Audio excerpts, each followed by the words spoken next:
Hey guys, and welcome back to this channel. In this video, I'll be showing you guys how you can basically redeem your YouTube premium code. So for instance, you got the code already and you don't know where to input the code. Just go and type in youtube.com and then slash redeem. Then you're going to press enter and you're just going to enter the code from the YouTube Premium gift card and you'll continue to Google Play after you enter your code here.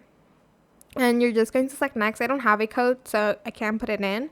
But that is pretty much how you can redeem a code for YouTube Premium. If you got a gift card or anything, I hope it was helpful for you guys. Don't forget to like, comment, share, and also subscribe to this channel if you haven't done that already. If you have any more questions about this video, just leave it in the comment section down below. I will try my best to answer them all for you guys. And if you found this video helpful, please click the thanks button as well. That is it. Thank you so much for watching. Bye.